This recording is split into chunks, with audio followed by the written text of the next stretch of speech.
আসসালামু আলাইকুম। বাঙালির আধুনিক রান্নাঘরে সবাইকে স্বাগতম।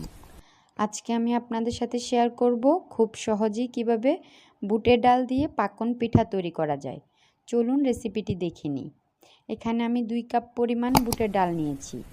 ডালগুলোকে 3-4 ঘন্টা পানিতে ভিজিয়ে নিয়েছি। এখন ডালগুলো ভালো করে পরিষ্কার করে নেব। চুলায় একটি প্যান বসিয়ে দেব ডালগুলো সিদ্ধ করার জন্য। পরিমাণ মতো পানি দিয়ে এতে 1 চা চামচ লবণ দিয়ে দিব। সামান্য নেড়ে চেড়ে ঢাকনা দিয়ে ঢেকে দেব বলক ওঠা পর্যন্ত। ডালে বলক উঠে গেলে এতে 1 চা চামচ হলুদ অ্যাড করে দেব। এতে করে পিঠায় খুব সুন্দর একটি কালার আসবে। এখন ঢাকনা দিয়ে ঢেকে অপেক্ষা করব ডালগুলো সিদ্ধ হওয়া পর্যন্ত। ডালগুলো সিদ্ধ হয়ে গেলে একটা ঘুটনির সাহায্যে খুব ভালো করে ঘুটে নেব।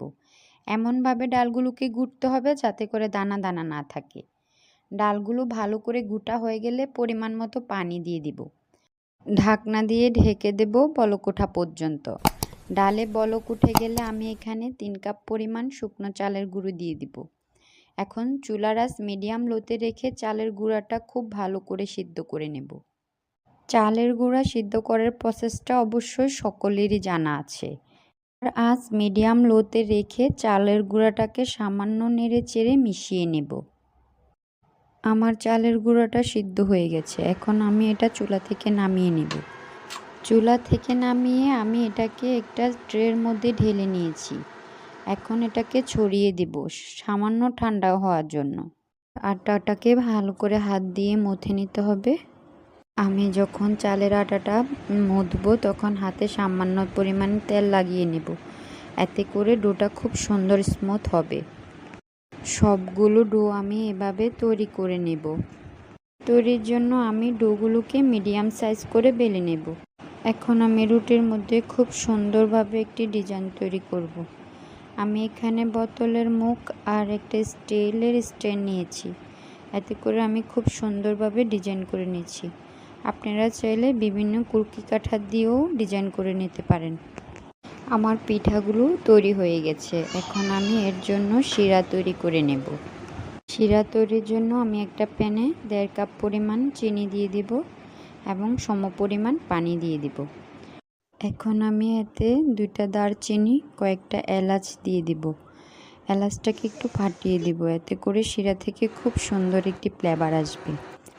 5-6 মিনিট শিরাটাকে জাল করে নেওয়ার পরে এখন আমি চেক করে নেব শিরাটা পারফেক্ট হয়েছে কিনা। সামান্য আঠালো ভাব মনে হলে আমি চুলা থেকে নামিয়ে নিব। এখন আমি পিঠাগুলোকে ভেজে নেব।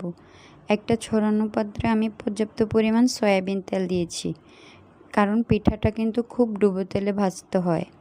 এখন তেলটা গরম হয়ে আসলে আমি একে একে সবগুলো পিঠা দিয়ে দিব। হাতে অনেক সময় নিয়ে খুব আস্তে আস্তে করে পিঠাগুলোকে ভেজে নেব। ডাল আর চালের গুঁড়া সমন্বয়ে পিঠাটা তৈরি করা হয়েছে। তেলে দিলে পিঠাটা খুব নরম হয়ে আসে। এজন্য ধৈর্য সহকারে খুব আস্তে আস্তে পিঠাগুলো ভেজে নেব। যখন লাল হয়ে আসবে তখন খুব সাবধানের সাথে অন্য সাইড উল্টে দিতে হবে। পিঠাগুলো গরম থাকা অবস্থায় আমি আগে থেকে করে রাখা শিরার মধ্যে একটা একটা করে চুবিয়ে নেব। এতে করে পিঠাটার মধ্যে খুব ভালোভাবে শিরা প্রবেশ করবে এবং পিঠাটাও খুব মচমচে হবে। দেখুন শিরার মধ্যে দেওয়ার পর কালারটা কত সুন্দর হয়েছে। তৈরি হয়ে গেছে আমার বুটের ডালের পাকন পিঠা। আশা করছি আমার এই রেসিপিটি সকলের কাছে ভালো লেগেছে।